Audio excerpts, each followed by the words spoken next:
Welcome, everyone, to episode 30 of Books and Bourbon. David, how are you doing? Good. I'm just trying to calculate 30 weeks. How many months is that?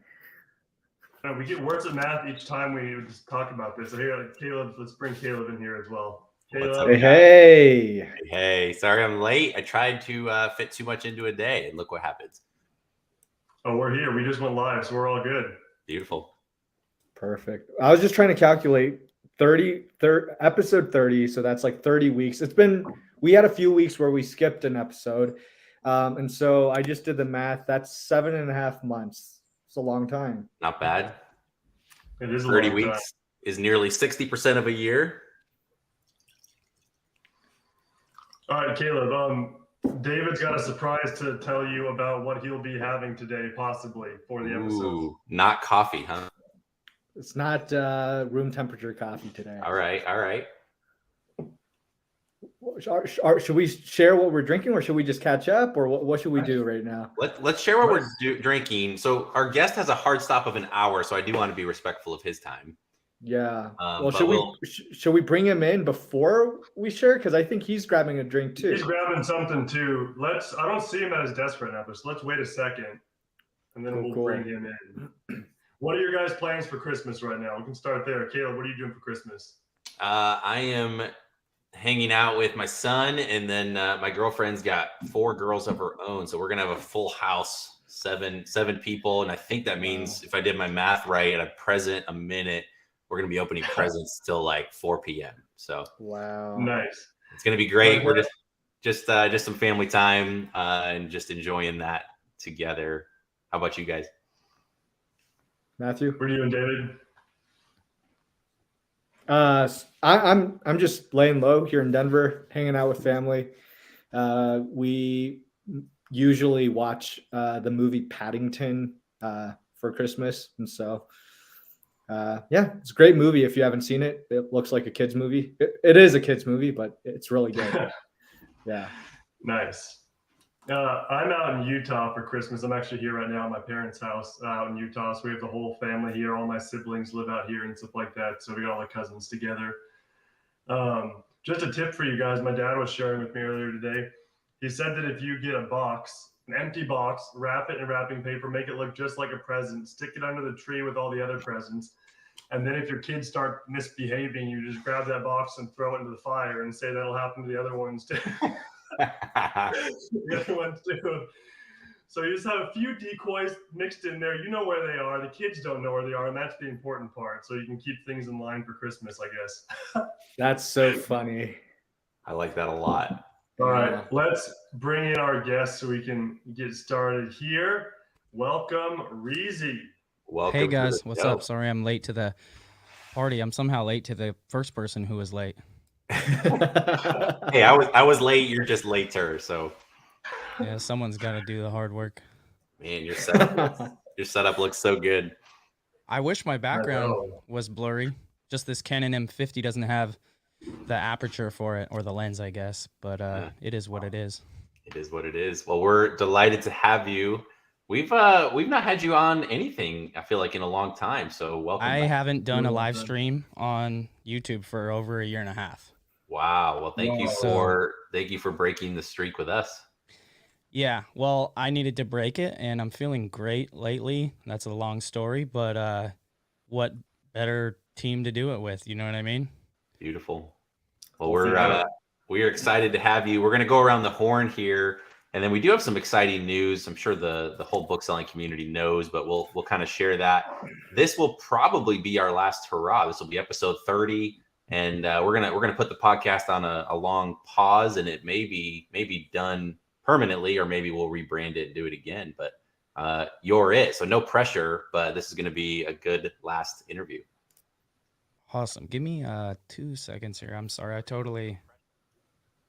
I feel like it's we shouldn't look at this as the end. We should just look at this like the end of season 1, and like we'll see if it gets renewed or if there's a spin-off or whatever, but it's not the end. It's just the end of the season. So are you talking like reality house, Book Brother? We're gonna just throw us all in one. Hey, Netflix, if you're watching, actually, That would be pretty cool. I'd be down for that. I don't think my wife would be too down for it. I'm just trying to get the chat expanded here so I could focus on the chat and not all of our beautiful faces. Beautiful. Romer says we need to be more clickbaity. Yeah.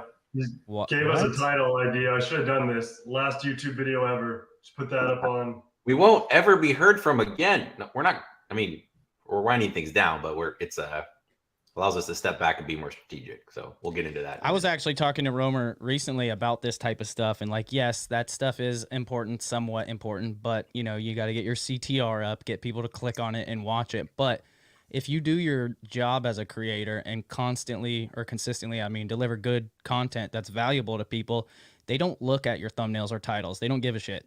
Do you think people who watch, they watch every Mr. Beast video? They don't care what the title or the thumbnail is. He puts out a video, they watch it. You know what I mean? Or anybody who, is really serious about content creation and is not just chasing the dragon. The trick is to get noticed first. The trick is to get eyeballs. It's that startup phase, and then scaling kind of happens naturally depending on how you do it. One thing I've really appreciated about you, Reezy, and Romer and Rakin is you all understand how to do the if you want to call it clickbaity, sure. You know how to get attention. You know how to have a big personality. But when you meet any of the three of you in real life, you're incredibly down to earth. Like the persona that you have on YouTube doesn't necessarily mirror what we see in real life. And I think that's a testament to who each of you are. Right. Yeah. I mean, also too, nobody really has time to actually watch anything. So you got people that are mad at you for stuff and all they did was read the title. Mm-hmm. Yep. Or look at the thumbnail, or you know what I mean? It's the same thing people do with news articles. They want to argue about it for an hour and a half, but they didn't take 15 minutes to read it. Yep. Cheers, by the way, guys. Well, cheers. Let's go around. Let's talk about what we're drinking. What do you got there, Reezy? I actually picked up a bottle of bourbon just because all I had was rye whiskey. I had Whistle Pig, and so I just got a Boulay bourbon, which is just whatever. And I just put a sugar cube in it and a Luxardo cherry and some ice. So it's like a ghetto old fashioned kind of. It sounds like all it's missing is the bitters, right? Yeah. Oh, I knew I forgot something. Either way, too late now. Love it. Well, I just went classic. I went back to Buffalo Trace. It's about as good as it gets. It's probably the best budget bottle out there. It has all of the famous distilleries under it, Pappy to Weller to Stag, you name it. So Buffalo Trace is what I got today. Awesome. Nice. Yeah, I'm in Utah, so I don't have bourbon with me, but I do have Blue Moon as a nod to our Denver days and the start of ScoutIQ. So I'll have Blue Moon here. Do the questions come up on StreamYard so that you guys can put them on the screen? Yeah. How does that work? We can put anything on the screen. Cool. I'll throw some of these up here. It's really hard for me to read the chat without my glasses on, but if I put my glasses on, then I got to deal with reflections and I didn't have time to light this. Yeah, we'll put a couple up, Reezy, from time to time, and then we'll kind of do a rapid fire at the end. It's not that bad. I'll rock it. Whatever. Haters. Cool. Real quick, I'll share what I'm drinking real quick. So I feel like I have to preface this with a little bit of a story. So I don't exactly remember when it was. I think it was back in January of 2021, if I'm not mistaken, or maybe even November of 2020, when you guys came out, and that's when you guys were gracious enough to bring me on as the fourth or fifth wheel at that point. And so that night we all celebrated and we shared some Stag Junior at Death & Co., a really nice cocktail bar down here in Denver. And once it was all official, all the paperwork and everything was done, Caleb sent me this beautiful bottle of Stag Junior. And because you're a responsible human, you still have that much left. Well, so Caleb, he wrote a really nice note for me. He said, hey, this bottle will forever remind me of when you joined the team. Wow. I thought it was special. I thought Caleb was sending me his last bottle, but he's obviously well stocked. I'm hoarding it. You know he's going to go on a sabbatical, right? I got to stay warm somehow. But Caleb told me, hey, you know what? I want you to hold on to this bottle and then let's pop it open when there's something to celebrate. And up until now, I kept it sealed. And I thought, what better moment than right now to celebrate, on the final, the last episode of season 1 of Books and Bourbon. And I'll try my best not to finish this before you guys all come out next month so we can share some together. But yeah, this is I'm literally breaking the seal right now. Yes. All right. The best part of bourbon is the memories and just remembering that moment in time. So, does bourbon ever go bad, Caleb, in a bottle? as long as you keep it out of direct sunlight, it should be just fine. And extreme temperature is bad. Other than that, I've heard people say once a year you want to take it, flip it upside down just to wet the cork. I don't know if that's true. You got a Missy Elliott, flip it and reverse it. That's it. So well, on that note, we'll say a cheers. Cheers, boys. Cheers. Cheers. Well, Dave, I don't want to ruin the surprise, but I did find a really nice bottle that I'll bring out to our team celebration in January. I'm excited. Wow, this is really good. Mark Corbett in the chat says, "Dang it, you're gonna have to rebrand. It's gonna be Scotch and Books now." I know. I'll be down. That's a whole new world. I'm afraid to get into it. I do want to quick shout out our sponsor. The Detroit Lions sponsored me. They feel bad because no one's buying their merch. And so they actually, a fellow bookseller sent me this, a buddy from Detroit. So thank you for that. I've had it for about a year and a half, but recently I think the Lions have won 6 out of 7. So they are back to 500. They're don't spoil the surprise. They might be close to the playoffs. We'll see. So also excited. Sponsored by Flippin' Supply Co., your reseller's favorite skate shop. Hey, Reezy, bring a couple extra hats when you come out here. All right, gotcha. I've got a pretty big head though, so make sure it's adjustable. It's a standard Yapung snapback. It should be able to fit that big brain of yours. Reezy, we got you too. We'll get you some swag. Nice. Is that a trucker hat? Mesh side? It is. It's nice. Matthew got these from Arizona. It's Branded Bills is the company. They're blowing up. It's pretty yeah, nice. I love those for skating. You just get all the air in the back. We got you. Still absorb the sweat in the front. Bring a good number of those out. Nice. I love it. Well, we should make the announcement. I missed the very beginning. I'm assuming Matthew and David didn't mention it yet, or did you? No, we didn't. No, you literally hopped on right when we got on. We started a little later. Perfect.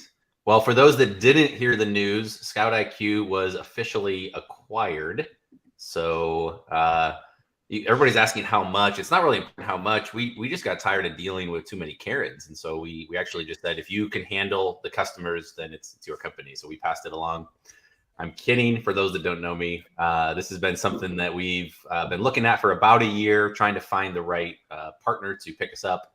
And we were picked up actually on my birthday, December 1st. And then by the time all the due diligence and the final docs and everything else was signed, and then money changed hands, was actually this Monday. So the announcement went out Monday. 3 Colts picked us up. For those that are using ScoutIQ, thank you. We wouldn't be where we were without each of you.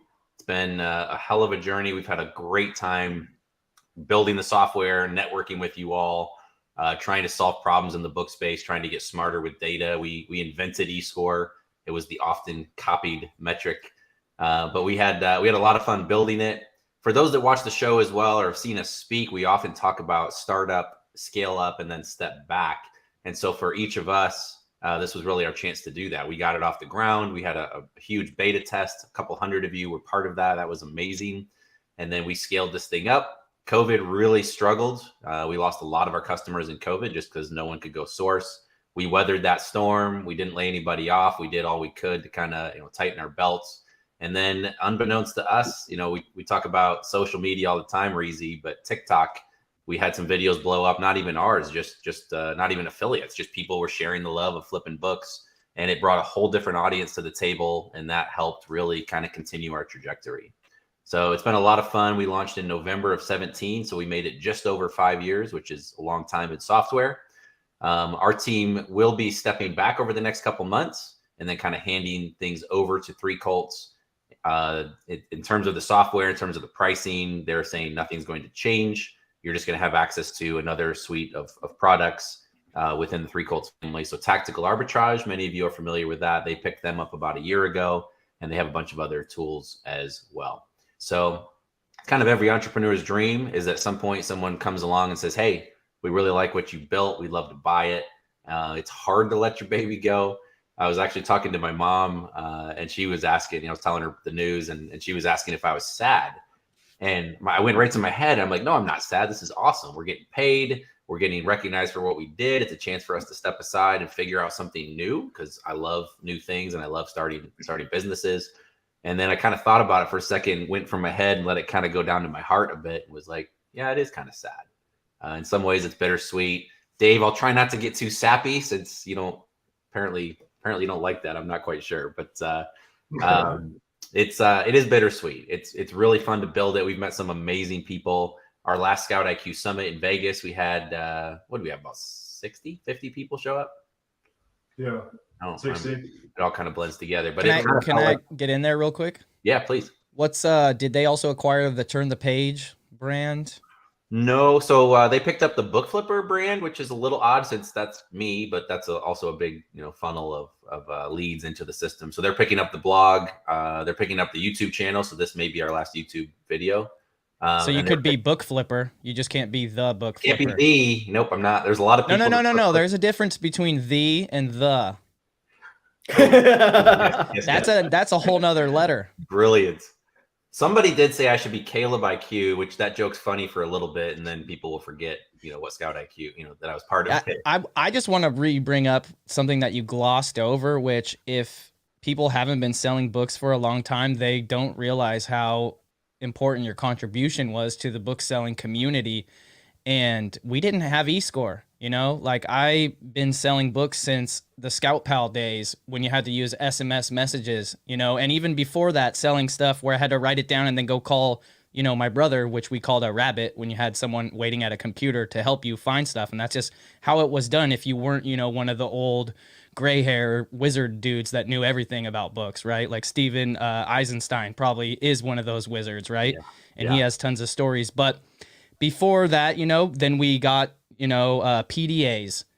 And the PDAs, they had sales rank, but, you would hear, don't buy it if it's over 1 million or whatever. Then you kind of realize that rank's not static. And, just because it was 1 million yesterday, you're not going to buy it tomorrow, after it sells once and it's 400,000 or whatever. So you start to realize it. And then I was like, you know what? We need average rank. So I started pushing for average rank, and eventually they rolled out average rank. And I was like, yes, average rank. But very quickly I realized this sucks because they're not accounting for textbook cycles.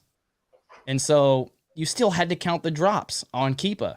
You still had to click through, 1, 2, count it, estimate how many drops. And so Caleb comes along and is like, I don't even know the story how you came up with it, but created eScore, which is essentially a measurement of how many drops happened over the last 6 months. Can I show you? Yeah, actually, let me just finish the thought process. Yeah, but sure. Anyways, the point was it was revolutionary because you could scan a book, and when you weren't 100% sure, you didn't have to spend an extra 10 seconds clicking through. You could just look at the eScore, and that would back you up, because usually you're on the fence and you only need 1 or 2 pieces of data to push you either way. And, in book business, most books aren't worth anything, so you can't spend an extra second looking at a book. And that literally changed my life because, I would go out to Goodwills and I would win an auction of who knows how many books, and it might take me 6 hours to scan through them and leave the duds and take what I wanted, but all of a sudden we could do it in 2 hours. And so I really thank you for that, and I would like to hear the story about how you came up with that or what inspired eScore essentially. Yeah, happy to jump in. Appreciate the kind words. Really, any business has to exist to solve a problem. You can try and do something the same as somebody else. Obviously, FBA Scan existed at the time. They rebranded to Scoutly.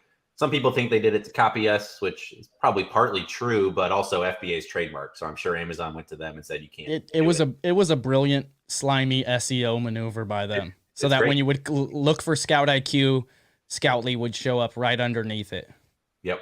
So here is, I'll just show you real quick. This is from the ScoutIQ keynote speech. We kind of took a page out of Apple's book. One of the things I was after, my brother's a database guy, and we had the exact same issue. Keepa didn't exist at the time, or maybe it did, but it wasn't something you could easily pull up. And I don't think research. they had an API at that time. They definitely didn't have an API. They may have existed, but these are Keepa charts. And for those that aren't familiar, you can check out Book Flipper and Keepa, and there's lots of training. The green line is the sales rank, and you can see that this particular book sold twice in the last 6-ish months. So what would happen in the field is you would go find a book that was sales rank was 2.3 million. The lowest use price was $10. And so you'd say, do you buy it or not? The question is, it depends. And book B, same exact sales rank, 2.3 million, lowest use price, $10. And the question is, which one of these should you buy? One or both or neither. And book 1 or book A here has an E-score of 2. It sold twice, but the sales rank currently is 2.3 million. Book B has a much better heart rate. It has an E-score of 10. And so if you're going to buy one of the two, you definitely want to buy book B. So E-score was just a simple measure of how often is it selling in the past. And so from there, we kind of figured out how likely is it to sell again. So it kind of helps you estimate. Can we risk. go back real quick to the last slide? Yeah. Okay, so just to summarize the importance of this is that before, when we were essentially blind, you'd scan both of these books and they'd be the same, like at a cursory glance until you clicked in and looked at them. But that top book is just more of like a hope and a dream. It's like living on a prayer. And if that ever becomes 5% or 10% of your inventory, you're in danger.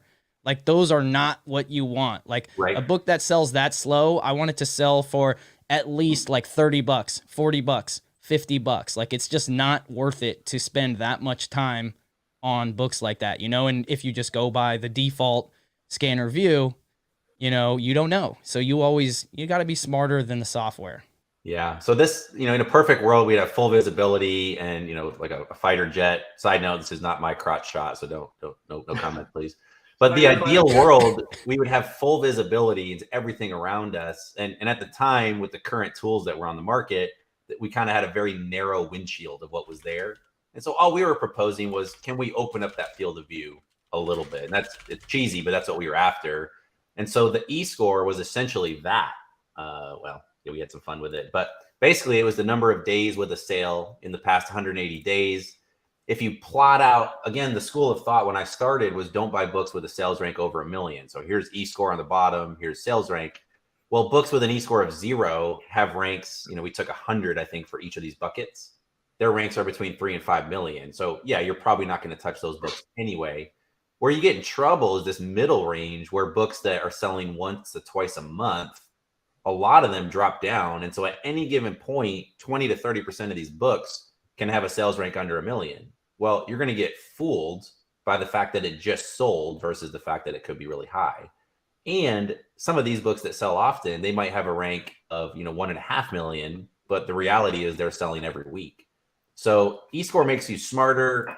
We charted out like a couple hundred of them. My brother's a statistician. We looked at E-score of 1 to 2.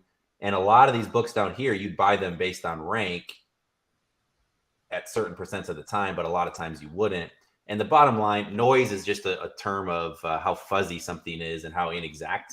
And so E-score clears up 27% of the noise from using rank alone.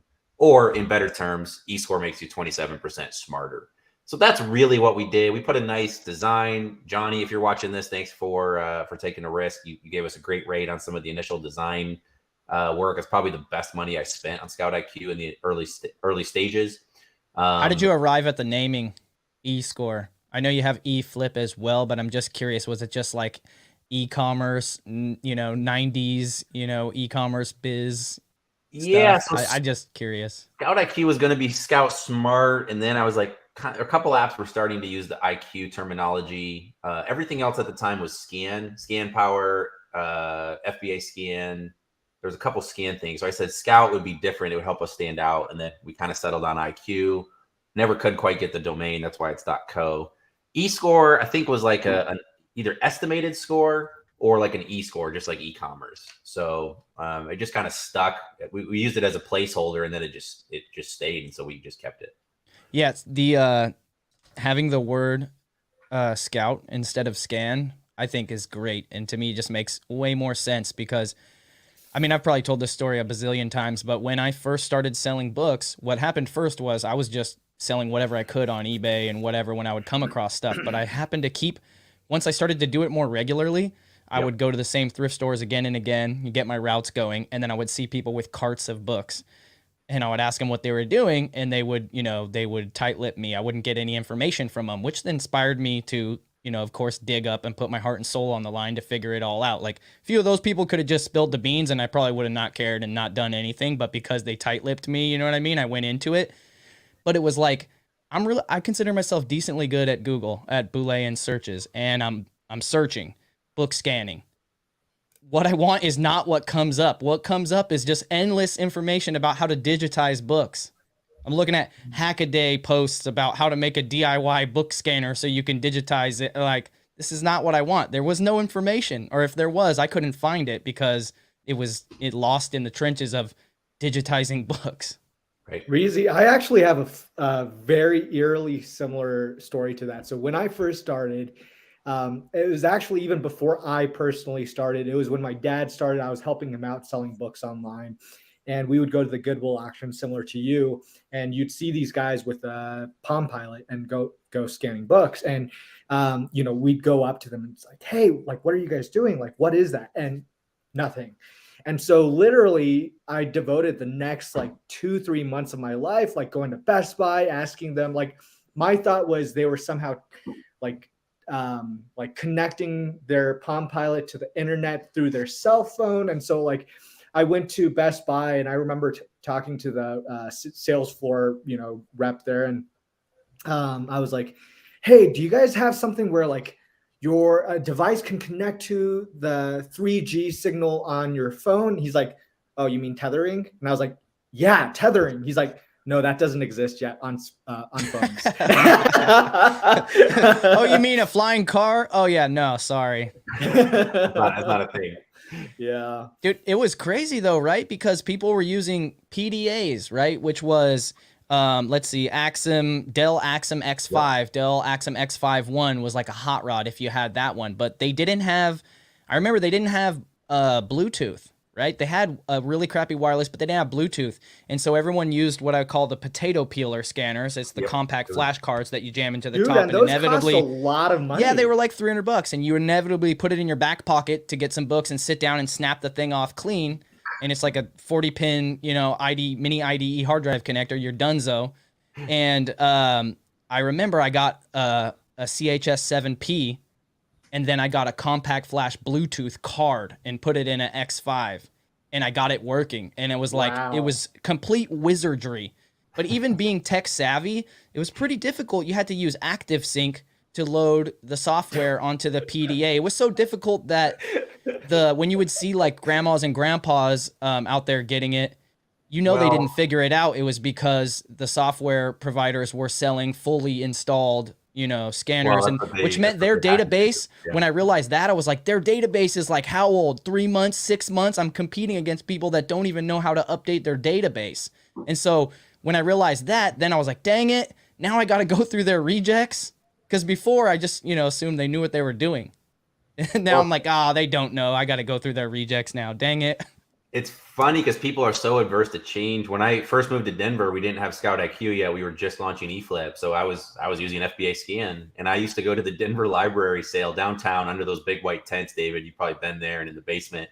And I'd be walking around with the smartphone, and people were looking at me with the PDAs going, what are you using? I'm like, I'm using the same software you're using. They had no idea it was on a smartphone yet. I'm like, I can look up stuff live. Like, they're like, you're just as fast as me. I'm like, yeah, it's just a Bluetooth scanner. Yeah. Now, do you think that was just because they didn't check their email? Or is it because there's some other reason why FBA Scan didn't want to promote them to using it? They probably can't figure out how to use a phone. I firmly remember there was a good 6 months, if not a year, where I was using a phone and all of my competitors weren't using phones. And eventually everyone switched to phones. But I still to this day, I don't understand what took everyone so long. I think people are resistant to change. It already works. And if you've got that investment in the Dell Axum and the scanner, it's weird for you to say, well, I'm going to throw that $600 investment away and switch to my phone. Don't throw it away. Bring your cousin or your brother or your wife. Let them use that, and then get the. How many times your PDA crapped out on you, and the card corrupted, and there's nothing you can do unless you're like a super prepared genius and have a whole nother card backed up ready to go. But if your phone freaks out on you, you could just walk outside and download a new database. You're making it sound way too logical. Yeah, people take it from me. That's not the way it works. So Yeah. While I have the Junkman being hilarious, 4 E-score and 7 versus. Let me share this just a second. So this was like our original forefathers. this was our original like view, and this was going to be our. We actually came in. We should have charged 19 a month. I think we ended up at 14 for live. Yeah, but anyway, so this is our original design, which looks, we've modernized it a bit, but it's very similar. This was FBA Scan's design at the time, and then Needle Scan, very similar. That's the Dell, Axum that we were talking about. Just the nature of competition is, Scoutly looks very, very similar to this now, and that's right. It is what it is. I'm not a big fan of the copycat tactics, but. Yeah, anyway. well, I mean, what are you going to do? Are you going to put the cover image at the top or the bottom? You're not going to put it in the middle. Exactly. So it's interesting. We had, debating if I want to share this. We had you do talked about, You do. I actually reached out to Scoutly the other day and just said, hey, almost like at the end of a game, everybody goes and shakes hands. And I just said, hey, I appreciate, I don't appreciate your copycat. I was very, very blunt and honest. I said, I don't appreciate the copycatting, but you guys freaking executed. Every time we rolled something out, you guys were very, very quick to implement copy, and hats off to that. And did they reply? They replied very favorably. They said, you guys, they said, we're the best essentially. We had to copy to stay alive. It was actually, there was a lot of respect both ways. I'd never reached out before. It was almost, we always were like, oh, those copycats, and in some ways they kept us going. And in some ways, we kept them going, and ultimately, customers benefited. Did you get to meet the fabled Tom ever? I have. Is that just like an acronym for an AI they use? I've not met. Maybe we'll meet for dinner or drinks at some point. That would be great. But so Tom, if you're watching, let's grab dinner. But I would like to be invited as well. That's one of the beauties of capitalism when it behaves properly. Is competition drives results. And yeah, so can we talk about the dichotomy of you guys versus them? Sure. Because I believe it's quite interesting and it illustrates different concepts of business competition practices. Yeah. Let's do it. Well, so for example, they basically copied everything you did, and they always try to lower the price. Pretty much always lower, I think. Yep. And so they were competing on price. Well, and so they basically have you by the balls. Like, look, we got the same thing for cheaper. When we launched, they were $39 a month, $9.99. I think it was, call it $40 a month. We decided on purpose to be a premium. We said, if we can't be 10% better and command 10% more money, so that's why we picked $44, 10% more than 40. We said, then let's not bother. I didn't want to make a race to the bottom. I didn't want to undercut them. I didn't want to match. I wanted to be the premium tool. And during our beta, when we hinted at pricing, they actually did a couple things. They offered lifetime plans to take customers off the table. They offered 3 and 5 year plans to take customers off the table. And they dropped their price to $35 because we offered beta pricing of 20% off 44, which was $35. We did that for like the first 3 days for signups. And a lot of you jumped on it. It was great. They matched that price, but not only did they match it, they left the price there. They never raised it back up to $40. And so now we came in at a 20% premium. And that's a little bit harder to stomach. And I'm really glad we stuck to our guns, because every customer we were able to win over or create, we ended up creating a lot more customers than stealing theirs, I suspect.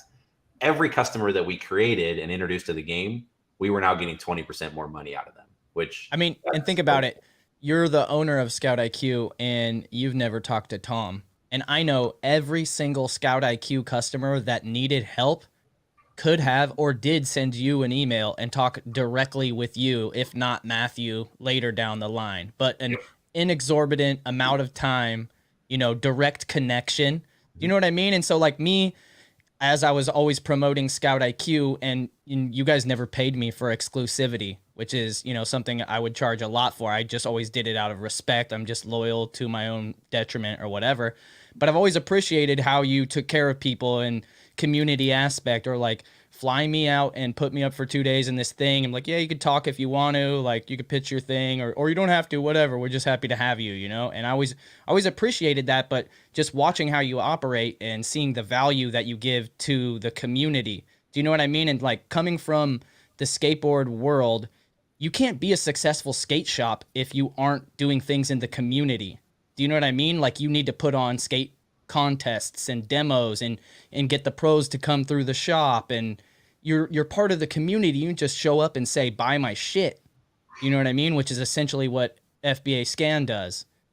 So like, I don't know, a lot of people might not realize how effective you could actually compete in a market, even being the more premium option with almost the same exact offering, just because you're human. You know, I would literally say, you guys should use ScoutIQ because Caleb owns it and he takes care of me. And he's also a good dude. End of story. Yeah. Well, two thoughts on that. One, we really appreciate you and Rakin and Romer and a lot of the influencers. I wish we could say we were really smart and tried to win you over. Maybe we were strategic. I think we just played the game the right way and we connected. I remember the first time we met in Denver and grabbed pizza, and everybody's like, oh, Reezy's so short, and Caleb, you're taller than I thought. And, you know, all those things that people don't realize when they see you online.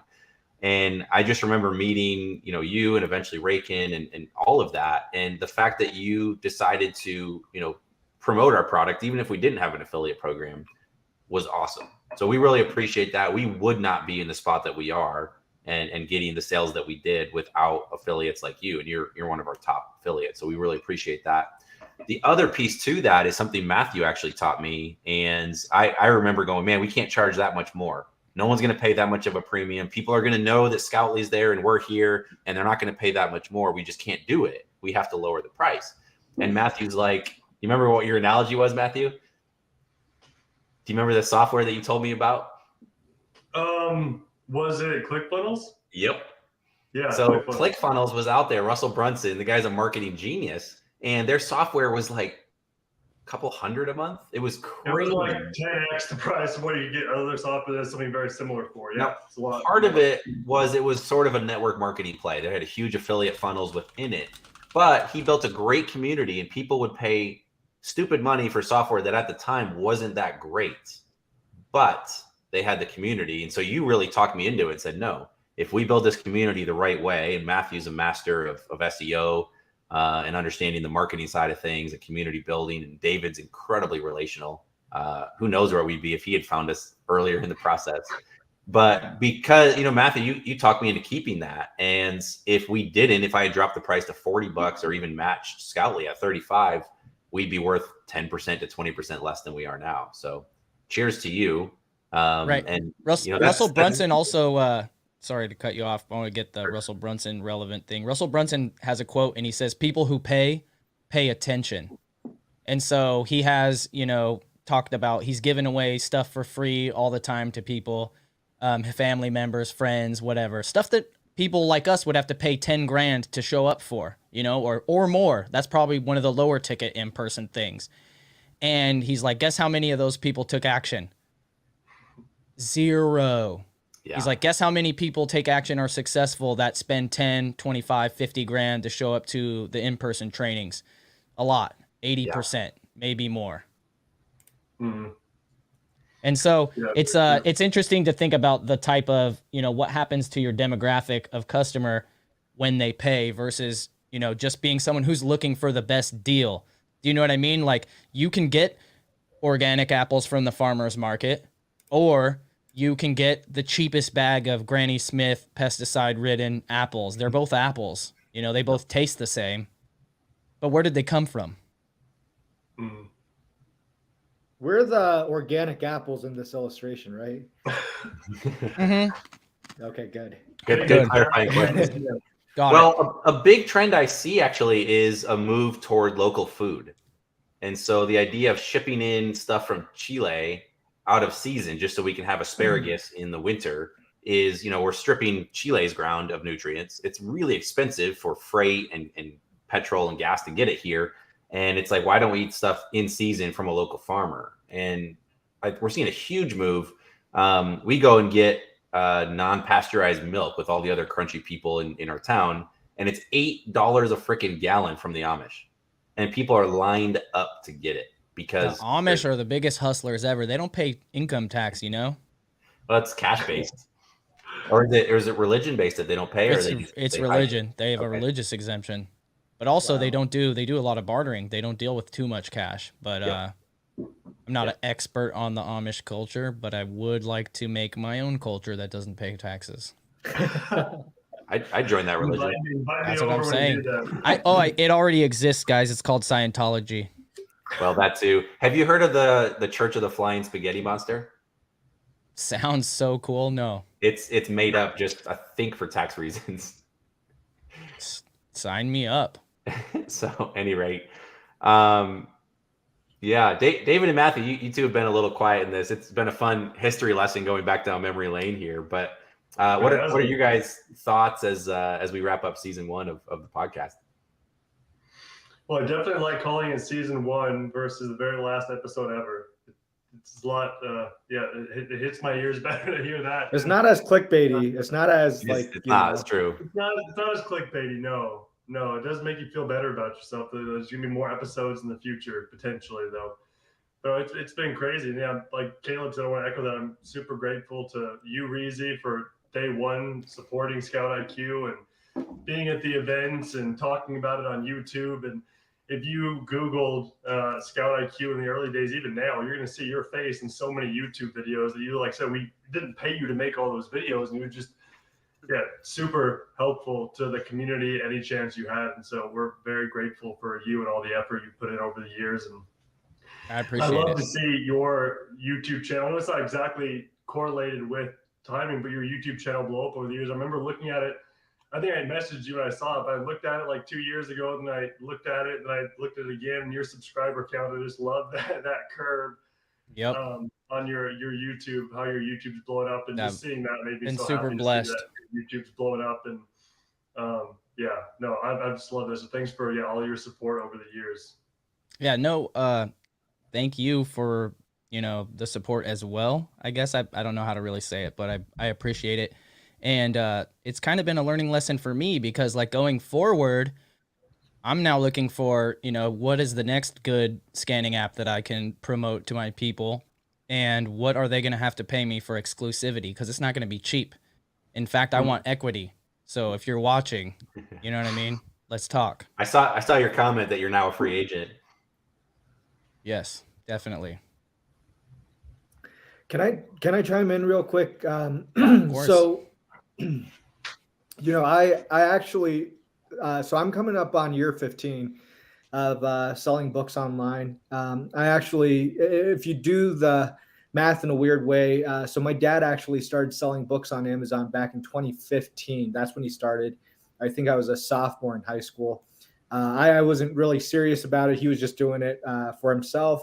I learned the trade from him, and then 2 years later, when I graduated, I needed a way to make money, and he recommended selling books online. So that's when I started my thing. And for about, almost 10 years, I went through, building this business and built it to a point where I'd say it was very successful. And I did it all without even realizing that there was an entire community or other people connecting behind the scenes. And I remember very vividly when, Caleb invited me to the ScoutIQ, or the Turn the Page conference in Phoenix.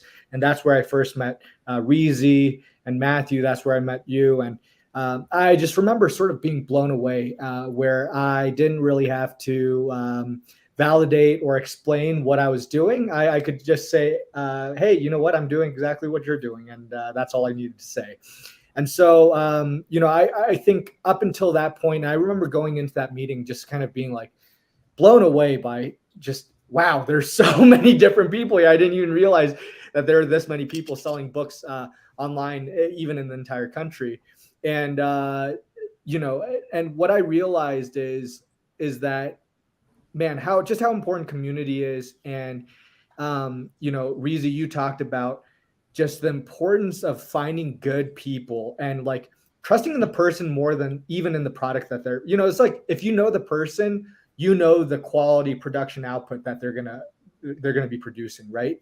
And Yep. so it's just like, I guess all that to say is just like, I feel like I've just been tremendously, blessed by this community and just connecting with all of these great people throughout the years. And it's not like I'm going away anytime soon. Just wanted to say a big thank you. We couldn't have come here without each and every one of you, including the 3 people here to my right. And man, it's just I'm excited to see where season 2 takes us. That's such a good point, man, about trusting in the person more than the product. And I think that is actually a life lesson that I think everyone uses it, and whether or not they realize it. And I use it too when I'm coaching people for content creation and stuff. And they're like, well, what should I do? What should I do? And I'm like, well, what do people around you consider you? You know what I mean? Like, my neighbor over here has every tool in the world in his shed, and he's happy to teach me how to use the tool and to borrow it. You know what I mean? And I'm like, how do I get this screw out or whatever? He knows everything. You know what I mean? But he doesn't know what he should make content on YouTube about. And I'm like, dude, just film it when I come over and ask questions, and that's your content right there. Like, if you're considered the guy for anything in the world, with your local community, your friends and family or whatever, that's what you should do, because those questions that people ask you, come to you for, those questions are content suggestions, and they're not the only ones that have those questions. There's other people searching for them. If you have, just to illustrate it really easily, all of us probably have like friends who are really, have great taste in music or films. And when that person suggests a film or an album to you, you could buy it without even thinking about it, or a book or whatever it is. You could buy it without even thinking about it. It's good. You don't have to read the review. Just buy it, consume it, call them back later, whatever. But then there's the people that give you and you're like, I'm not buying that one. You know what I mean? Like, I watched 2 movies he suggested. They sucked. So it's like, there is value inside of everyone, and their accumulated knowledge and experiences, but it's so hard to recognize from inside. It's like some Buddhist level awareness, you know what I mean? So definitely important to trust in the people, more than the product, because people can do anything and products are just things that people create anyways. And I just really like that sentiment, and if you focus on that, I think you'll find yourself ending up in a lot less weird situations in life, because you'll be around, good people that have good intentions, and you can trust their output on things. Well, you're the average of the 5 people you hang around most with, and Dave, you've inspired me on that as well. I remember certain individual or 2 that we've talked about at length, and you've just encouraged me, like, what are you doing? Why are you hanging out? I know you're making some money here, and you've really called me out, and I appreciate that, because who you hang out with really impacts who you become. One of my rules, and I'm a golfer, so if you don't golf, find your own equivalent. But it's kind of a joke, but I'm half serious about it, is I won't do business with someone unless I've played a round of golf with them. And round of golf could be metaphorical, but the beauty of golf is you're out for 4 hours, 5 hours on a golf course. You're never going to play a perfect round of golf. So you're going to deal with adversity. You're going to be in the woods. You're going to hit it in the water. You're going to hit something, and you're going to see someone's natural reactions. And it's not that I'm out there just staring at everything, but you're going to see, how do they handle a bad shot? Do they get pissed off? Do they break their clubs? Do they throw them into the trees? Are they, rude to the cart lady or guy? How do they treat people, and how do they handle adversity primarily? And after 4 hours, you get to talk about families, you get to talk about business, you get to just get a feel of who that person is. And I guarantee you'll know whether you want to do business with them or not. So yeah, does that 4 hours feel like 12 hours, or did it feel like 1 hour? Yep. And that's a great metric. And again, for those that aren't golfers, or if you're entertaining someone that's not a golfer, find your own equivalent of it. But you just get to see who that person is and understand it. And the second, the corollary to that too, is I am drawn to people that are curious. I don't care what you're passionate about. If you are super excited about knitting or fixing old furniture, whatever it might be, if you're voracious, if you're ecstatic about it, I want to be part of it. I just want to come alongside and go, what do you love about knitting so much? Show me something you've learned. Show me. I just want to learn a basic stitch. Show me something. And if you allow yourself to be curious, kids are, my son is, and if you allow that to be you, that will open up the world. And it'll draw you to the right people. And, you know, if I want to call up Reezy and I'm nobody, he's probably not giving me the time of day, although you are incredibly accessible and friendly. And I know you'll at least reach out because that tends to be who you are. But if I'm like, hey man, I'm in your area. I really just want to see your YouTube setup. Could I swing by the house? If you're that excited about something, you're probably like, no, because my family's here. But in general, find something that's a little less invasive, and people are usually open to show you what they're passionate about. Yeah, I mean, Jeopardy is my favorite television show. I love learning stuff. I grew up before the internet existed. Most of us did. Maybe not Matt. Matt, are you older than David, or are you guys similar age? A couple years apart. All right. Yeah, well, have you ever heard the term digital immigrant? It's for people like me and Caleb that grew up completely before the internet existed. And so when we were kids and we wanted to learn stuff, we had to go read the encyclopedia or, watch specific things that we could rent maybe or whatever. My parents still have the 1971 Encyclopedia Britannica red set on their shelves. And when we were bored, that's what we pulled out and learned and same read up on different topics. I don't know if it's the exact same set, but my dad had one of those and also had a science encyclopedia set. And that was the one I trended towards more, because it's like, it has cool pictures of like all kinds of science-y stuff. And I would read it front to back. I'd fold the dog ear it, sorry guys, but I'd go all the way through it. And, that inspired me to learn so much different stuff. And then when the internet came about, I was like, oh my God, I can get the answer to anything, took me a long time to realize I could use it to put information out. Yep. You know what I mean? I just used it this way for a really long time, but I'm still that kid. I could still Google all day long. Like my wife's like, what are you doing? I'm like, I'm like almost ashamed to tell her what I'm doing. Cause for 45 minutes I've been looking up who knows what, knitting, organic knitting. I don't know, whatever. But I've always been really curious. And I think that is a common thread for most entrepreneurs or, rebels, I guess I would say, people who don't want to, just take what is given to them. I'm not afraid to ask questions, and I have a hunger for knowledge, and I know how to self-educate, and I think that if others could get those three traits going, I think, the world would be a much better place. Well, cheers to that. Yeah. Indeed. Gonna have to ghost cheers. We're empty. Should we, how are we on time? Do we have time for a few quick questions?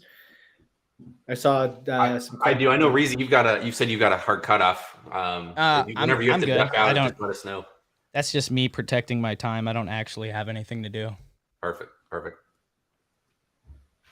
Let me look through some of these questions. There's a lot in the comments I haven't seen. If you do have questions, drop those. We'll get to as many as we can. We do have a geek out segment that we'll kind of close with as well.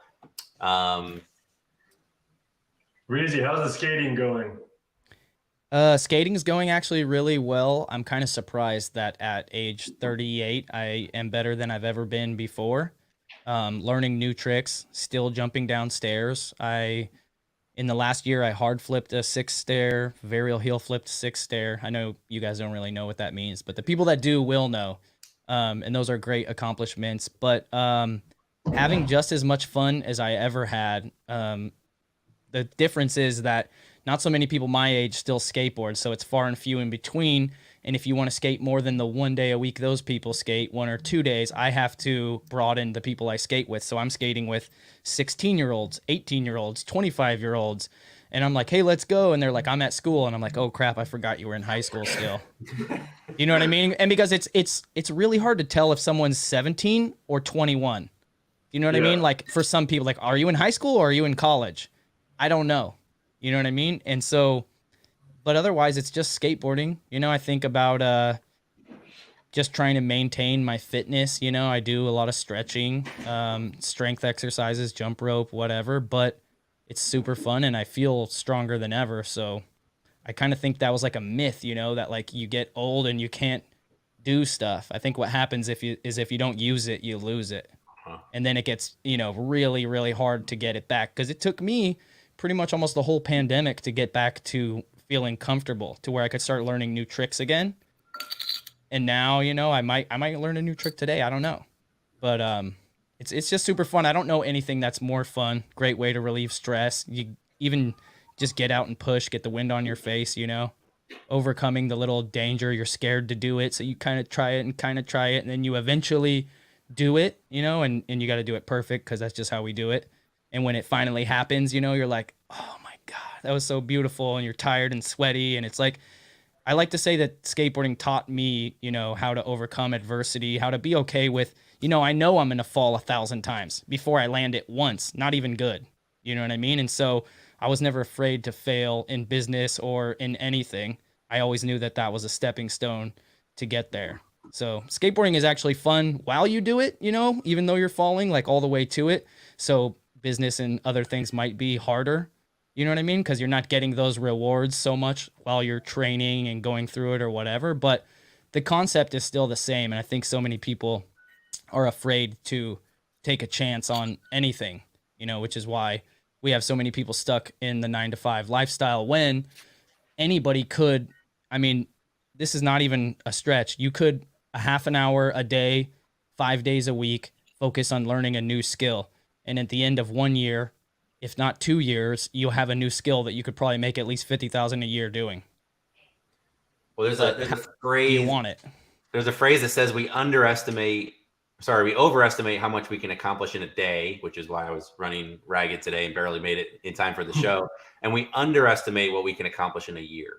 And the idea of stacking, you know, James Clear, I think, wrote the 1% rule, Skill or Atomic stacking. Habits, or, you know, that idea is if you do something, if you want to learn a language, pull out Duolingo or something similar. And for 15 to 20 minutes a day, by the end of a year, you'll be surprised at how far you've come along. And we waste 15-minute segments all the time. So put 15 to 20 minutes toward hitting golf balls or skateboarding or learning something. And I think that's the beauty of humans is if you're expanding, which is the foo-foo way of saying, are you being curious and learning? And if you're learning, then that impacts so much else in your life as well. When you make new connections in one area, you have no idea, new neural connections in your brain. When you make new connections, you have no idea what is going to happen, you know, as a byproduct of those new connections. Yeah. Do you know what I mean? You start all of a sudden other stuff, like, for example, and I'm sure you guys could all relate to this on some kind of like micro win type thing. When I have a really good skate day and I like learn a new trick or I filmed a clip or whatever, I might come home and bake a cake.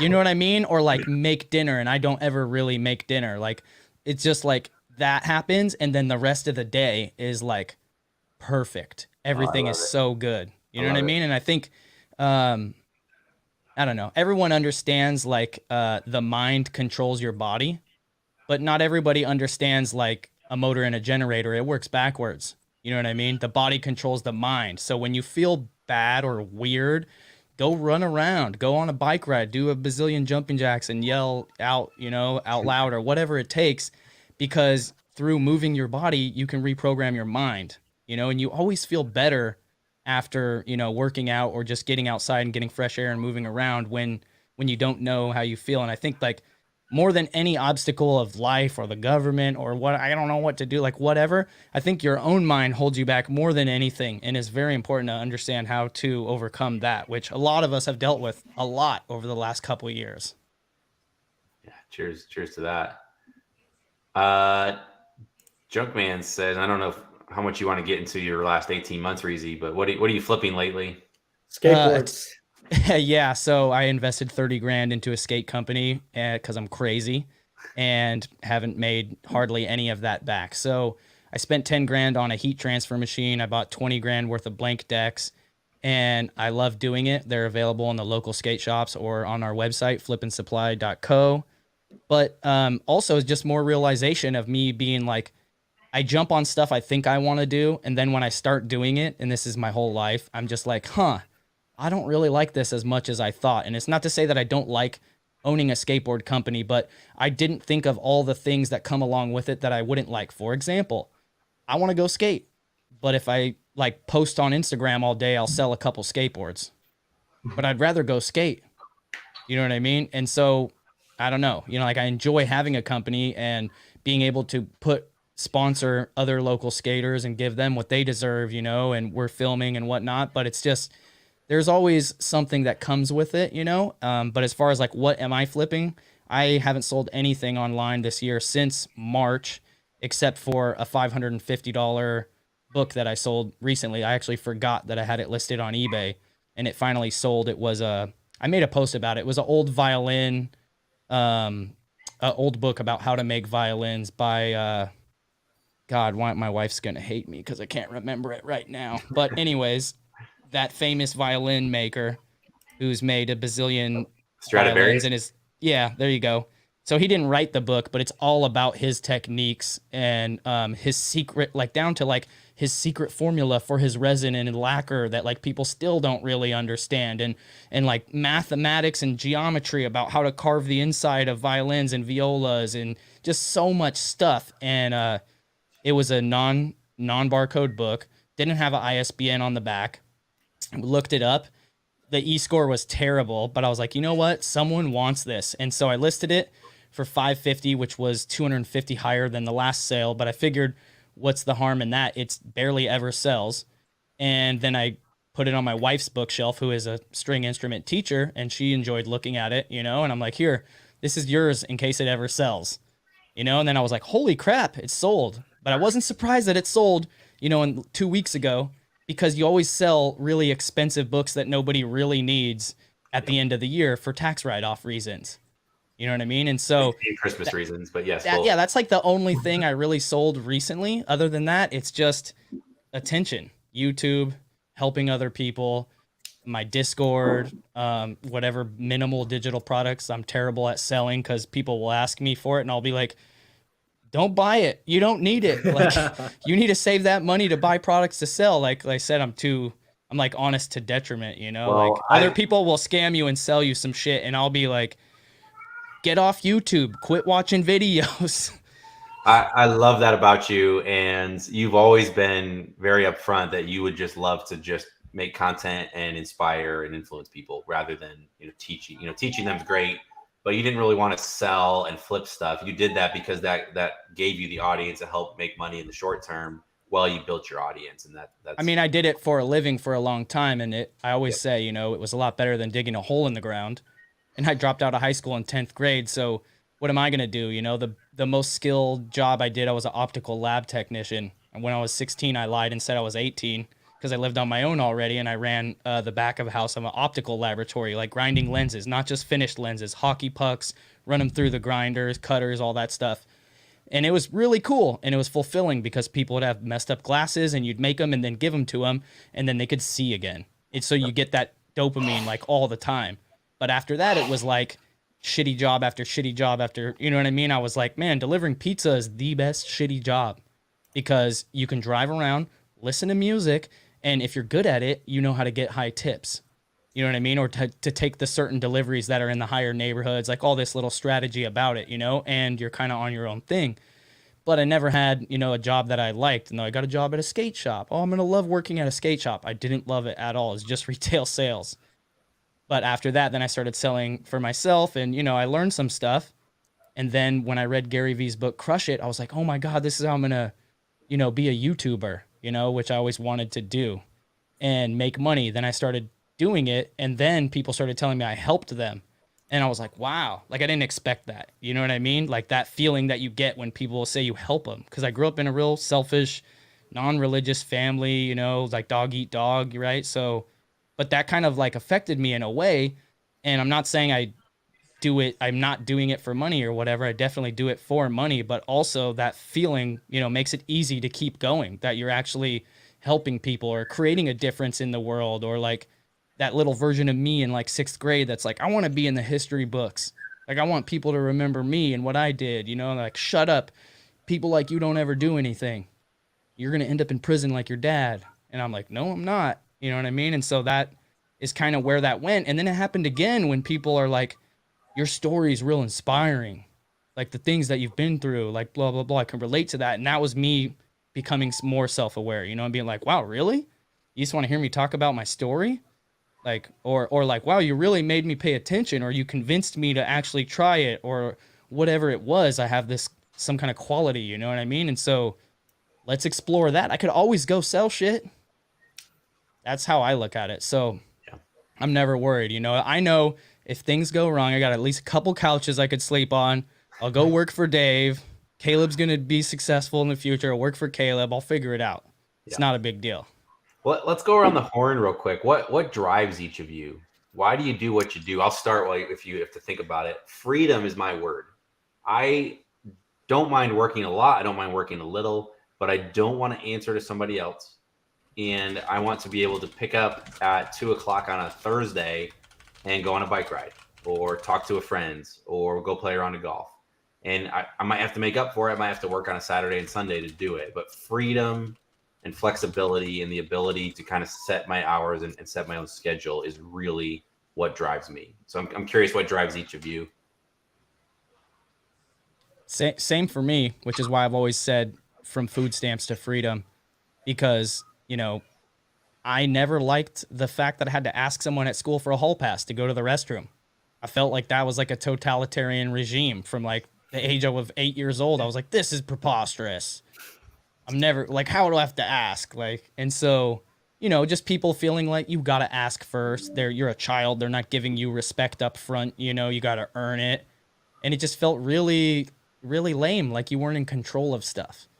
And so as soon as I could be in control, like, just like you said, it's freedom. You know what I mean? I never miss my kids' events, you know, whatever you want to do or have to do, you can figure out a way to make it happen. It's not like your friends are in town and they just called you today and you're like, oh, I'm working. Like, oh, won't be able to meet up. Like, no. Let's go meet up. You know what I mean? And some might say that's not freedom because you're still in the rat race or because I don't own a house in California or whatever. But it's like there's levels to it. You know what I mean? As you become more self-aware, there's levels to freedom. It's like subjective, right? Freedom. Yep. And so you got to be in control of your life. And in order to do that, you have to own your time first. So that's why I'm doing it. Yeah. Matthew? Yeah. Freedom's, I wouldn't say my driving force, but it is something that's extremely important to me. Yeah, being able to control my time and spend time with my family when I need to spend time with my family is extremely important. But from a business side of things, I've thought about it a lot, what kind of drives me, because I've always wanted to, I think most entrepreneurs always want to start something else, but like, why do I want to start something else? And what is it about it that really kind of motivates me to do so? And one thing I realized when I was probably in high school, trying to start all these little businesses, most of them did nothing. But one thing I quickly started to realize is that if I had started a business and I was like, this business could make me tons of money, nothing would normally happen. But if I started a business and the main goal was providing value to someone, helping someone solve a problem, of course, as you guys know, that makes a lot more money and suddenly money starts coming in. And so I started connecting the amount of money someone's able to generate in a business with how much value they're providing to the market. And so when I see people that have businesses 10 times the size or 50 times the money, if you look at them, even Jeff Bezos, people criticize him all the time, but it's because he's provided a ton more value to the market than any of us have combined by 100 times, because he's figured something out that provides a lot of value. And so the pursuit of money, but for the sake of what I figured out is the pursuit of money, the only way you're getting is by providing value. And so I really like the idea of building a big business because I want to provide more value. I want to make a lot of money, as our other business partner Cole always says too, because you're providing more value to more people. And so pursuit of money, because I know what it leads to, the only way you can get it is by providing value. And so that's every time I'm thinking about a business or a new idea, I'm always thinking, what problem could I solve that would be worth solving, that would provide value to a large number of people, or a lot of value to a small number of people. But that's really what motivates me on business, is finding those things. And they're not easy. If they're easy, everyone would have a multi-million-dollar business or billion-dollar business. It's difficult to figure it out because it's not a simple task to provide a lot of value to a ton of people all at once. And so I just like that, I don't know, the challenge of doing that and trying to think of different ways to do that, because there's a million different ways, like we talk about, to do that. And just finding that and pursuing that is what really motivates me to build something else and to build something bigger than what we built with ScoutIQ, and go on and do something different and figure out how we can provide even more value to a different group of people. So that's what's always motivated me. That Yeah. real quick, Dave, before you go in, I just want to add on top of that. That actually kind of like made me want to revise my answer, because now I'm thinking about it like, oh, what are you flipping, Reezy? I'm flipping freedom. You know what I mean? Like, I want you to have what I have. That's the bottom line. And yes, my own freedom is at stake as well. But I think that makes it really authentic and easy for me to do so, because I genuinely want people to have freedom. And I know I've seen it. There's people that are smarter than me. There's people that'll work way harder than me. They just don't know about the opportunity. And so if I could share that and convince them to go after their own freedom, you know, the outcome of that is like unlimited. And so freedom, but not just for myself, but for others as well. And Matthew like reminded me of that. I'll put a plug in. There's a guy who has a podcast called Mixergy, Mixergy. It's Andrew Warner. He's out, I think, in California. His whole tagline is he starts every episode by saying, "What's up, freedom fighters?" And he interviews entrepreneurs and you know, all kinds of people. But his big thing is freedom as well. So that's a great one to listen to if any of this is resonating with you as you're listening. Dave, last but not least. The question was what drives us? Mm. Yep. Was that the question? Okay. Yeah. So what if you had to distill it down to a word or a sentence? Like what? Like obviously we're all trying to make money, but what drives you? What motivates you? For sure. Because I like stories. I guess it makes sense. I'm in the book business. But growing up, from the time I was just a young kid to probably middle school, every day after school, I would go straight to my room, and I had tons and tons of Legos, and I would just work on building these figures, and it would just be like, it was just like a city, and it just kept growing and growing. And every day I would just keep adding pieces and pieces to it. And for years, I would work on that after school, when I really should have probably been studying and doing homework. And when I reflect back at, you know, my early childhood, and I look at, you know, who I am today, I see a lot of similarities, because I think the thing that really drives me today is building. And whether it's building businesses or relationships, or, you know, just my personal, you know, like personal attributes, you know, the thing that drives me is building, and with that improvement, right? So how can I optimize this, or how can I make this better? And, you know, something that you say, Caleb, is, you know, bigger is not always better. It's just, sometimes it's just bigger is bigger, right? Bigger is bigger. Yeah. Just call it. Right. So, I mean, you know, as I'm continuing to build, I think it's important to, you know, clarify that I'm not necessarily always building for bigger, but sometimes I'm building for better. And so, yeah, that's what really drives me, is just, you know, waking up every day and saying like, hey, how can I take one more step towards the right direction in all different aspects of life? I love it. What would Romer do shirtless? Everything. What wouldn't Pull-ups on a tree, because you don't need a pull-up bar. You don't need a gym. You need a canoe strapped to the top of your car, and find you a good tree and do a couple pull-ups. Shots fired. I love Romer. I love Romer. He's going to wrestle me for, this is definitely a fact. We're going to tussle. I can guarantee it. It's going to be great. So he's got to cut weight, though. We're doing a little bit of a ScoutIQ party in January, just to kind of celebrate. All the founders are getting together with some of our friends and affiliates and VIPs, and Reezy will be there and Romer will be there. So look for that. If a tussle does break out, it'll of course be live streamed, I'm sure. It will of course be recorded. I do want to share just a couple comments that have come up both in our Facebook groups and here as well. So, you know, curious how much the new company will raise subscription fees for ScoutIQ.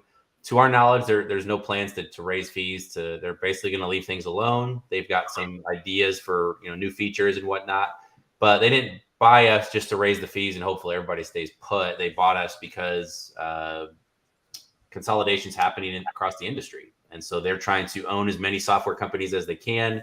Their hope is that with a single sign-on, you could log into their platform and add ScoutIQ with one click. You could add tactical arbitrage. You could add some reimbursement companies that they've purchased. So they're trying to play the breadth game and have a little of everything. So their plan isn't just to raise money and try and squeeze every penny. They're going to mostly leave it alone, leave it the same. Our developers went over with the transition. Our customer support went over. So everything you like about the company's there. The founders, I'm sticking around for a few months to just kind of help transition and make sure they know what they bought and how the community operates. And then, like Reezy says, we're going to be free agents. We did carve out the ability to do some other tools in this space that don't necessarily compete with scouting. So we may decide to do that as a team. We may. You signed a non-compete then? Of course we did. So what they bought is ScoutIQ, Pallet IQ, eFlip, and New Price / Reprice IQ. They did not buy the tracking spreadsheet. They did buy the brand. They bought the YouTube channel. They didn't get the Instagram handle. It's mine, although I'm no longer the book flipper. I am just Caleb J. Roth. It's my name. So someone should get it right now. Someone should get it. I think you're locked out for 14 days because I think I can still get it. I just changed it yesterday, but feel free. So we're going to figure out if we want to do something together. I hope we can figure something out. I love these guys. And we'll see what we decide to put our creativity to. Dave and I are going to be climbing a mountain literally in March. I'm looking forward to that. That'll be some good quality time together and free up our minds. So for those of you that have lifetime plans, those are going to be good. They're going to honor that. They're not going to change anything. Any of our affiliates, you're still going to get paid out. They're not changing any of that. They want to leave it the way it is and try and grow it. I'm sure there's some gaps that we had that we didn't recognize as we're just trying to build this thing. And the idea is they can improve on that and squeeze some more profit out of it and hopefully grow the pie as well. So that's that. Well, with that said, I'm happy to wind it down here. We do have a geek out moment that we normally do. So maybe we'll end with that, where it's we talk about something that you're geeking out about. Could be business related, could be otherwise. We'll go around the horn real quick, and then I think we'll end with that. So for me, it's a little cliche, but I finally read the bullet journal book by somebody Ryder. I'm going to blank on the name, but bullet journaling. It's kind of a flexible system, but it's really designed just for productivity and mostly just for setting intentions. I'm guilty of just starting my day and jumping in and just kind of feeling my way through the day instead of being intentional. And bullet journaling is kind of a system for writing things down, and you do it with pen and paper. You don't do it digitally. And the process of writing things down means that you actually care about what you're doing. And so I've just been reading up on it. There's tons of YouTube channels. It's a whole underground community of weirdos, and I love them all. So this is writer Carol, yeah? Carol, yep. So I've been playing around with that, and I'm excited to kind of kick that off next year to just be intentional.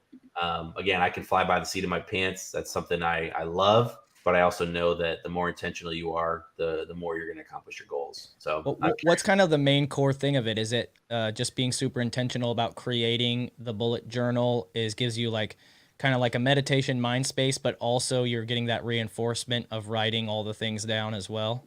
A lot of it is writing it down, and then there's rhythm. So they like kind of, and again, it's incredibly flexible. So read the book. It's great. Check out some YouTube videos. There's some great content on it. But the idea is you kind of map out your year, your months, and then your weeks, and you're kind of fitting the big things you want to do. And because otherwise it's easy to get to the end of a week and go, oh my gosh, what did I actually do? I just, I kind of answered emails and, I browsed social media, made a few posts. But did I actually move the ball further down the field? Did I actually accomplish anything? So it kind of helps you. There's like a whole process they have of writing down what you want to accomplish and then kind of asking like, is this necessary? Is it impactful? There's a couple questions you can ask.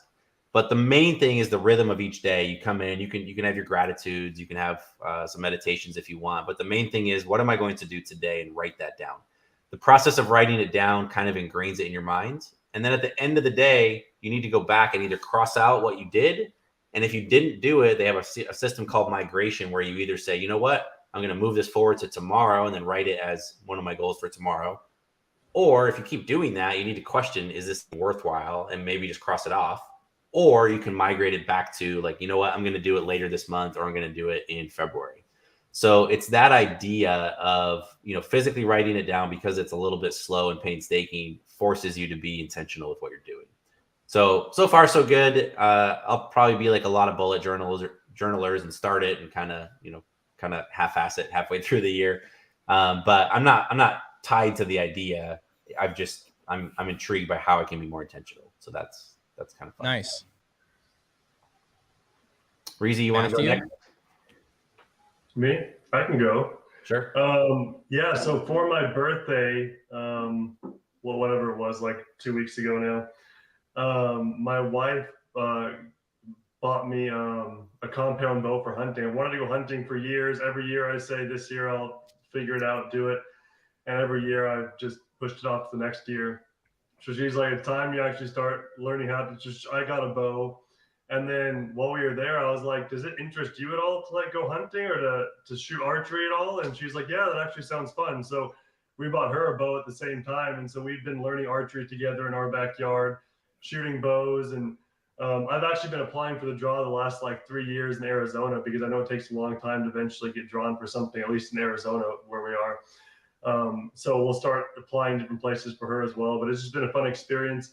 I've never, besides shooting a bow a couple times here and there throughout my life, I've never done it consistently. So it's been really fun to just take on a whole new hobby, especially because I can do it with Joy, and we can do it together in the backyard. And hopefully the dog doesn't run across and get killed, but I think we'll be good. So no, that's been what I've been geeking out about recently, and my wife has too, and so that's been fun. Cool. Awesome. Dave? Reezy, you want to go or should I go? Yeah, I'll go. So a couple things I've been really interested about. One, I just want to gloss over real quick, and that is live selling or live sales. So I'm sure everybody has seen it. We're all Amazon sellers. So first off, we could talk about Amazon live influencers. So I'm sure all of us have at some point in the last 6 months to a year been on Amazon and then been like, what is this floating video right here on the page on mobile, interrupting your scroll, or on desktop? And it's their live influencer program. So if you're watching this, anybody can become an Amazon influencer, live influencer, affiliate, and then you just live stream and you're just talking about products. But it's so new that people are kind of just being real attention grabby about it. You do have people that are doing it like traditional. They have the product, they're showing it, or they're putting the picture on screen and they're talking about it. But then you have people like this one dude who's probably killing it, running around shirtless with the red Ryu headband on and a Britney Spears microphone, and he's playing crazy like dance music with like DJ lights, and it's just going wild. And you see it, and you're like, who is this shirtless Ryu? I mean, looking like Liu Kang. Is that Romer? No, it's not. It's not. It's Liu Kang. It's actually Liu Kang from Mortal Kombat. He became Amazon influencer. You know that kick that he does, the secret kick in Mortal Kombat? Anyways, but when I look at it, I'm like, wow, this must be really early on that you can captivate people just because you have your shirt off. You know, you're like, wow, what's this guy with the shirt off? You don't have to buy what he shows you, because if you know affiliate marketing, it works for 24, 48 hours. Target affiliate goes for a whole week. So anything you buy after clicking on that, as long as you don't click on anyone else's affiliate link, will go to him 2%, 6%. And it is very huge. I mean, the amount of traffic they're getting, they're putting your video on the newest iPad. Do you know what I mean? On Black Friday for free. You're not paying anything. Your video's hovering right next to it. Like, you would have to pay so much to get a sponsored product ad that is, I forget the exact type of ad that shows up next to a product that you specify, so that you're like interrupting the purchasing decision almost at the last step by like with your competitors, you know, like, or buy ours, it's cheaper. Anyways, that is insane. That intrigues me. Whatnot intrigues me a lot more. Whatnot is dominating the live sell market, so much so Poshmark copied them. Poshmark is chasing. TikTok copied the feature. TikTok's chasing. But live sells and live selling is here to stay. And if you don't understand what it is, think about QVC, think about Home Shopping Network. Those things are kind of relics of the past. I mean, if they're still operating now, it's not very well marketed because I don't know what they're doing at all. But think about, you know, since that's kind of like a archaic, older type of media format on television, and I know they didn't translate very well to social media or the internet, there's a whole generation of people that never became QVC addicts because they didn't realize it. And all of us probably know at least one person that buys way too much stuff from online, from QVC or whatever. My wife cared for a woman who was, she was bedridden, but all she did all day long was buy stuff off QVC. So much so that there was a whole room full of unopened packages. And one of the things that my wife would do besides caring for her every day was like sweetie, go over to the room and get a few boxes so we can open them. You know what I mean? You don't even know what's in the boxes anymore. And these people, sadly, when they go or when they pass, you know, there's a whole room full of unopened. You're a hoarder, but it's unopened Amazon purchases or QVC purchases or whatever it is.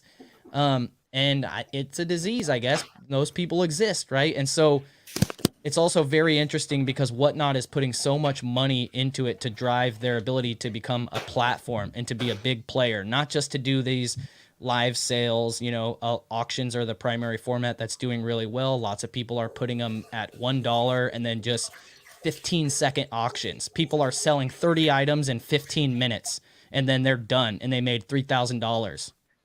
It's a profit. When you sell an item on Whatnot, it goes immediate payment, goes straight to the app or to your payout. You can get the money right now. There's people at the Goodwill bins live selling on Whatnot stuff they didn't even buy yet. And then when you buy it from them, that gives them the money to go then check out and pay for it. It couldn't be a better business model. Obviously, new products are going to sell way better than that because who wants to buy used stuff? These type of consumers that have expendable money and are just going to sit there and buy crap. I'm not that person. I assume you guys aren't either. That's not how you stay in business, right? But those people are out there, and it's so insane. You could go, you know, to the outlet mall and buy, you know, clearance women's clothing and spend $3,000 and then go sell it that night in half an hour and get your $3,000 back plus another $3,000. And then do it again the next day. Like, so if a lot of people probably follow Chris Lynn, Daily Refinement, he's so successful that he's not even in his Whatnot live shows. He has his employees selling the items in his live shows. Do you know what I mean? And it's more about entertaining than it is about actually selling stuff because those people are just bored buying stuff. Sure, some of them are resellers and they're scooping up the profitable deals that are happening because the market's blowing up. The marketplace is paying people to sell on the place. So they don't care what they sell it for because they're big enough. They got contracts with the platform, like et cetera, et cetera. But just the opportunity, like it's like Twitch streaming with the focus of selling. And the other thing that's extremely interesting about it is that I think it's one of the only times that content creators or streamers have been able to control or influence their demographic. So if my audience is always way more male. So on YouTube, it's like 80% male. On Instagram, I'm lucky for it to be 40% female, but it's usually only 20% female. If I go on Whatnot and I sell in the women's category, my demographic's going to be more women and women buy more. So in a sense, if it was YouTube, it would be like being able to control your CPM, which you can kind of do by choosing what type of content you make, but still you're not going to be able to choose who's actually at the other end of it. You know what I mean? Like, look, I don't know. It's extremely interesting to me. So Dave, if you're listening, you should get on there and do books. Maybe not you specifically, but it might be worth you having someone in the warehouse just selling books because you're going to fetch higher prices. People are getting, like, they don't have it yet. Poshmark has it to where when they buy one item, the next item, the shipping's free because you can put it in the same package. But they do get like 40 or 50% off shipping on the next item they buy from the show after they buy the first item. And so, I mean, we all know, like, it hurts my heart how many books are not worth selling online. Like, it literally hurts my heart. You know what I mean? Like, I want to walk around town on my own time and just hand them out to people that will read them and actually get value out of them. Because I've read these books. I know they're good. They're just so damn popular. They're not worth anything. And like, what are you going to do? You can put them in a used bookstore. That's it. But you could do this. Like, this is the end of garage sales. No one will have a garage sale again. You will just do a Whatnot auction.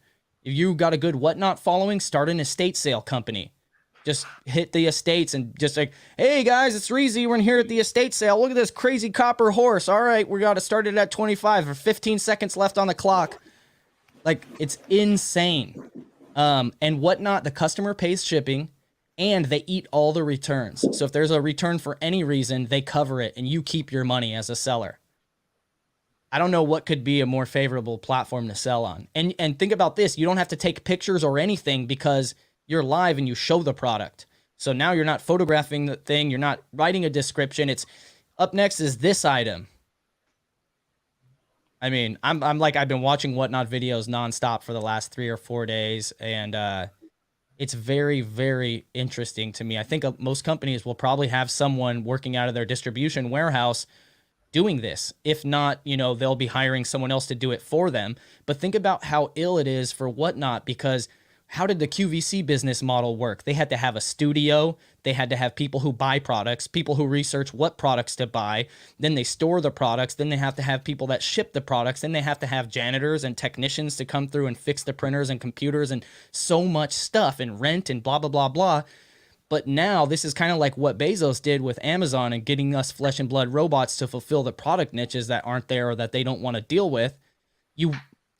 Each person becomes basically a whole one-stop shop for a QVC. You're sourcing the products, you're selling the products, you're running the studio, you're the talent on the camera.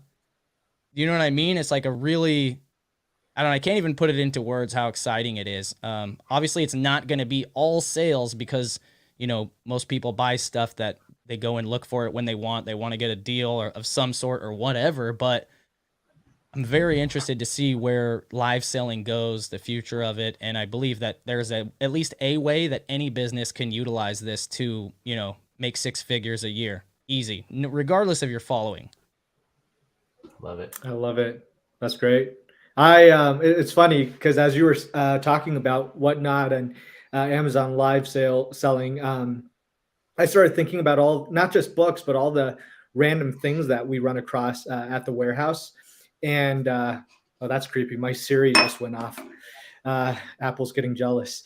But yeah, just thought about all the non-book items that we run across, like baseball cards, sports cards. We get electronics all the time coming with the books. And I was just like, it's such a pain because it's exactly what you said. You feel so bad just tossing it out, and there's value there, but it takes time to photograph, research, do all of that. Like, how great would it be if we find 300 baseball cards one day and we say, all right, these cards, this is what we have.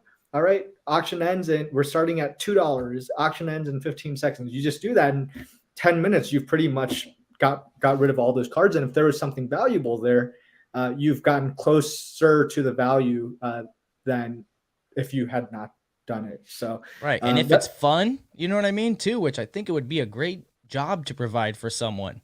Like, hey, yeah, you don't got to break your back. You know what I mean? You're literally talking to the camera, on a live stream that's going to get deleted as soon as it's done. So you don't have to worry about it, Hey, Reezy, you said you're a free agent now? Yeah, free agent. Free, but not free. Yeah. How about you come down you're coming down to Denver here in about a month. Yeah, so we got to find something to do, right? Yeah. I was actually going to explore, because I have to figure out what niche I want to sell in and whatnot. And naturally, books is one of the first things I thought of. But then I was kind of like, used is not the top market for this thing, but it is something I like, that I'm passionate about. I read a lot of books. I can talk about them. How cool would it be to push people to read nonfiction and self-help? You know what I mean? It would be amazing. But the next thing I thought about was sneakers, which probably is what all men think about. And it's kind of a little bit saturated, but I mean, the book, they have an actual category for books, and it's pretty trash right now. And so I don't doubt that I could dominate it. I just don't know what it would be worth. But if I could get, Infinity paperbacks, trade paperbacks for $1 a piece or whatever price is good, it would be a no-brainer. You know what I mean? Imagine selling 500 paperbacks in a day, you know what I mean, for $3 a piece that you couldn't sell for 50 cents profit in your bookstore. It would be pretty phenomenal. That's incredible. If it's okay with you guys, I'll wrap up, share my geek out, and then yeah, let's do it. Bill Martlink's going to be jealous. This might be our longest podcast episode yet. Yeah. Sorry, Bill. Season finale. We should have broken it up into 2 different parts. It's a dual feature. Yep. Right. Exactly. Cool. So actually, the geek out, the thing that I'm geeking out about right now actually touches on 2 of the things that you guys talked about. Caleb, you talked about the bullet journal, and then Reezy, you talked about live selling. And the thing that I'm geeking about is selling a book called no. It's called a book called Influence by Robert Cialdini. And it's been around for about 50 years or something like that. It's had numerous versions or editions. But essentially, this book talking about the art of persuasion. It was so good that I read it in 2 days, and I'm a slow reader. So it was a great book. But Caleb, it talks about a bunch of different I guess principles of influence, right? Principles of persuasion. One of the things that they talk about is commitment and consistency, and they talk about the importance of writing things down, and how it ingrains into yourself and it becomes part of your identity. And that's probably a lot of why the bullet journal. I was going to call it the magic bullet, but the bullet journal actually works. Yep, that's the book. They have audiobooks available as well. It's such a great book, guys. And then Reezy, you talked about live selling. Chapter 4, it talks about social proof and why the human brain is wired to just like understand when someone else is talking or demonstrating or doing something with something, it naturally triggers something in our primitive minds to like want that thing as well. And so you see this all the time when actors or influencers promote certain products or goods or services. There's a reason why all that money goes into paying these famous celebrities. And so it's a phenomenal book. I think it's only about 70 pages. And so it's just like, it's not a quick read by any means, but it's definitely a great read. And I think it's one of those books where you'll find it, it fits into many parts of your life. The second thing that I'm geeking out about, guys, is season 2. So yeah, just season 2 of Books and Bourbon. Love it. Of us and of all this, and season 2 of ScoutIQ. I'm really excited to see how this new company takes it to the next level. So, are you staying on, Dave? I am not, but I will be ferociously cheering from the sidelines because we have a pretty good earnout. So nice. Yeah. Well, guys, on that note, we will wind down season 1, and I'm pleased to say ScoutIQ outlasted Aslo as a business bank and a number of other ones, because we've been in and out of business banks faster. You can talk about them. But with that, we will end season 1. Reezy, thanks so much for jumping in. You're a phenomenal guest. Thanks for breaking your spell. I look forward to seeing you, Matthew and David, and a whole slew of characters in Denver in just a couple short weeks. So I can't wait to catch up. Hug you all and share some great food and some just good times together. So with that, we're gonna do sushi. Sushi. We can definitely slide some sushi in. There's awesome. Some good sushi. I appreciate you too. Thank you for the opportunity, Caleb, David, Matt. You guys are all great. Cool. Well, thank you. I'll for one last cheers. Mine's a ghost cheers as well, but final cheers, and we'll see everybody hopefully in season 2. Peace.